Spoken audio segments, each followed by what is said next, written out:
Hello, 992846. Dad, is that you? Hannah? Dad, I'm phoning... The line isn't very clear. Yes, I know. I'm on a mobile and the signal isn't very good. I'll see if I can move. Is that any better? Yes, that's much better. Just, don't move.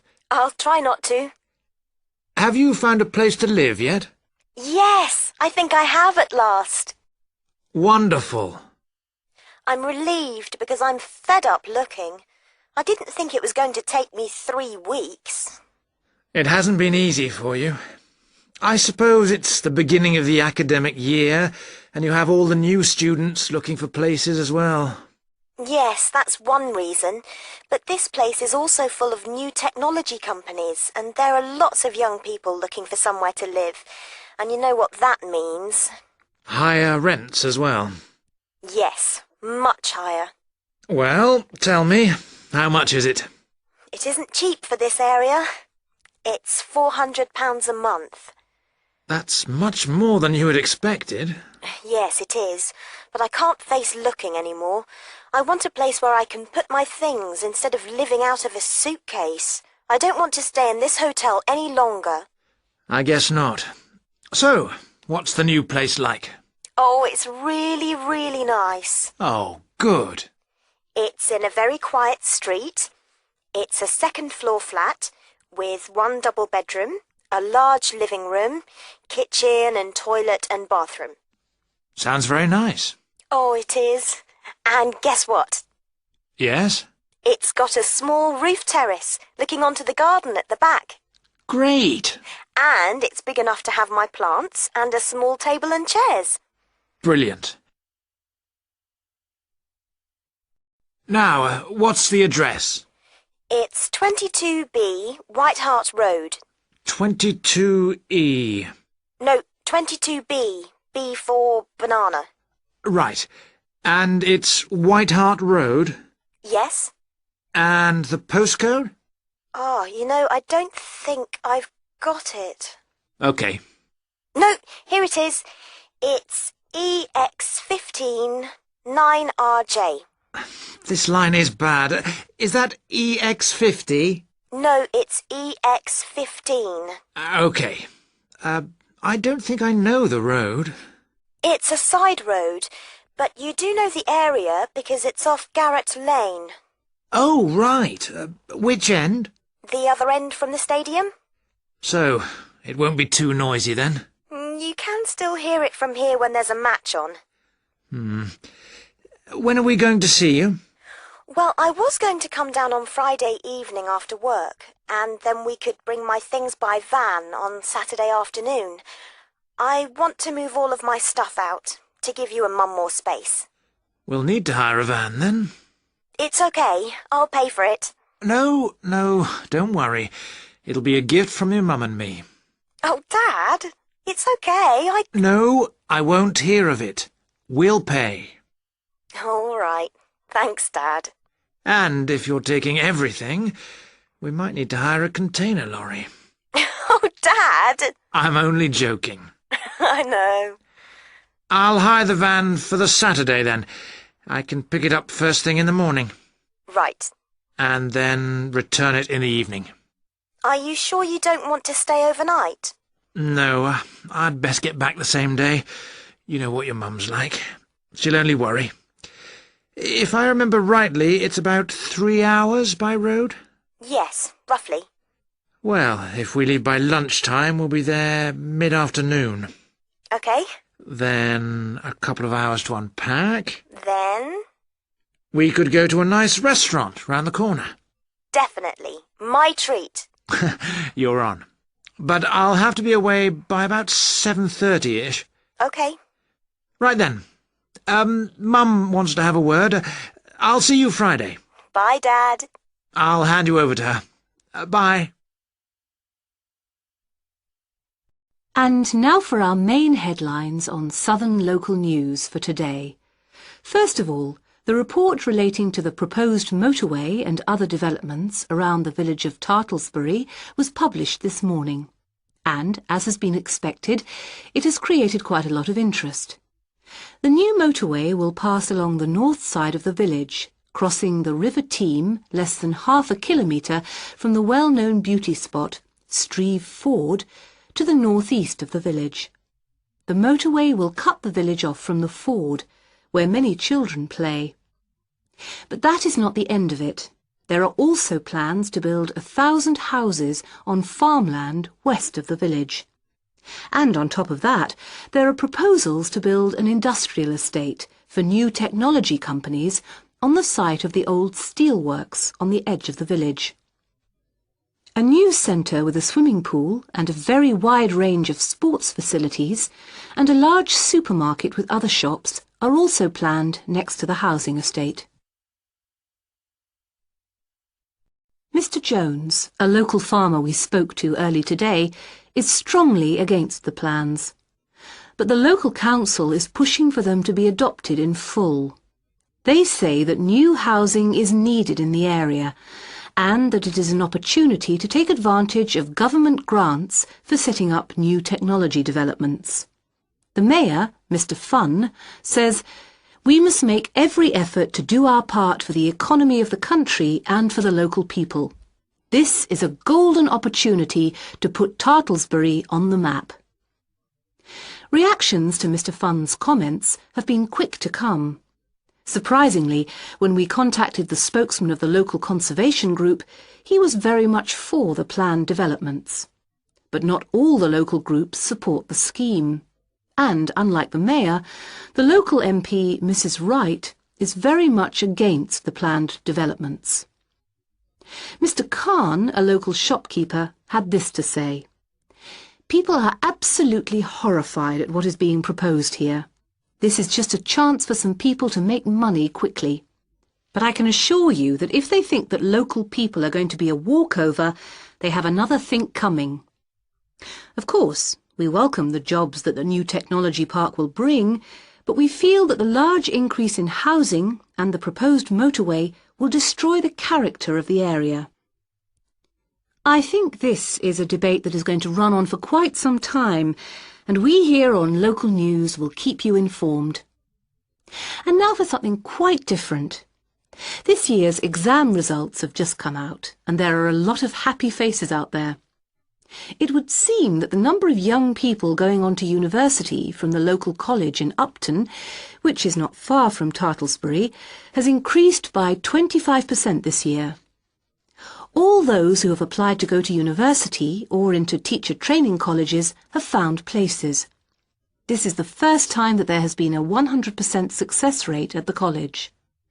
We spoke earlier to the principal of the college, who said she was very proud of all those who had achieved their aims, and she wished them every success in the future.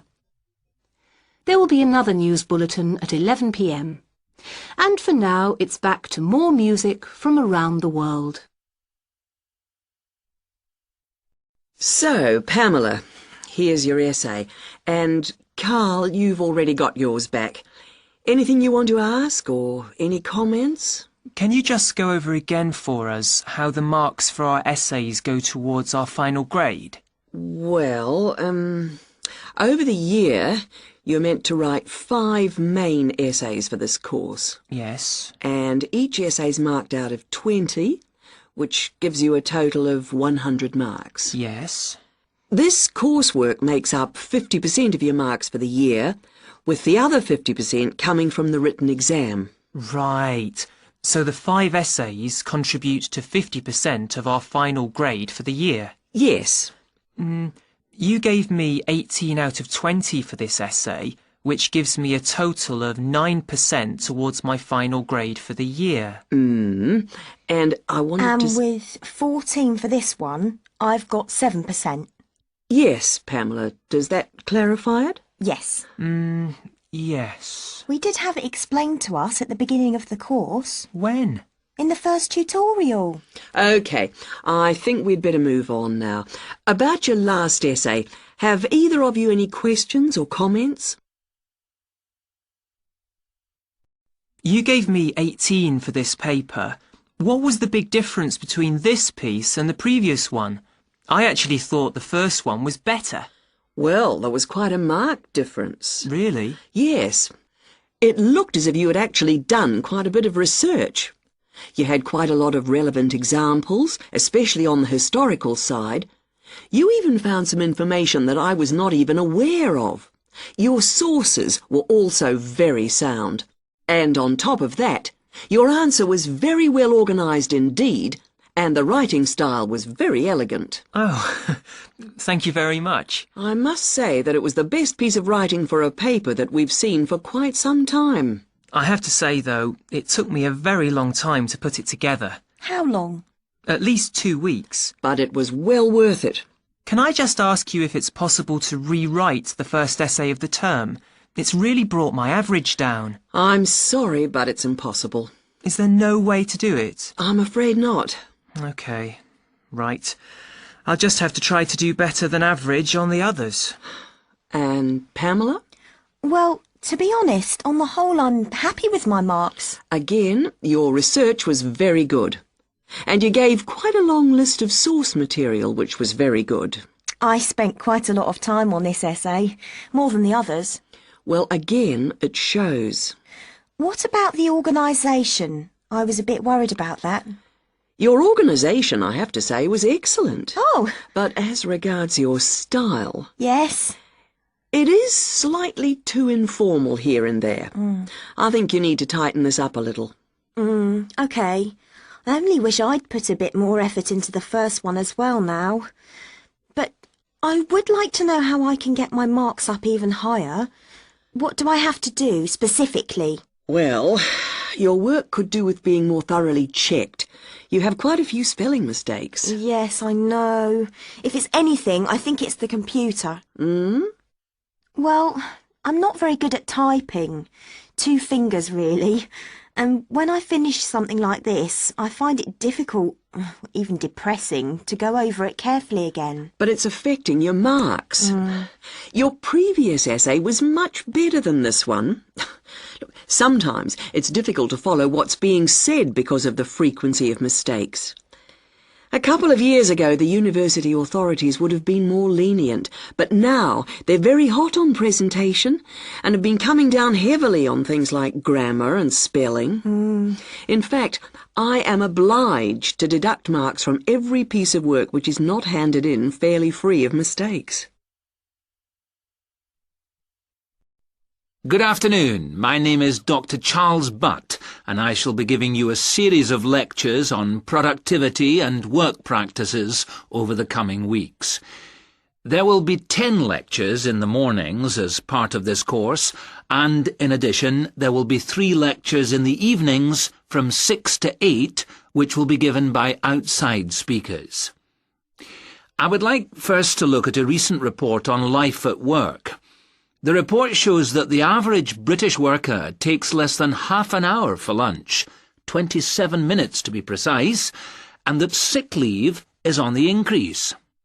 The drop in the length of time spent on lunch was 9 minutes when compared to last year, down from 36 minutes. According to the report, this is the first time that the average lunch break has fallen below half an hour. As regards sick leave, you can see that the average figure is 10 days per year.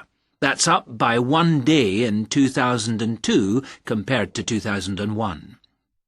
While physical illness was given as the most common reason for absence in the case of non-manual workers, stress was the most common cause of long-term absence.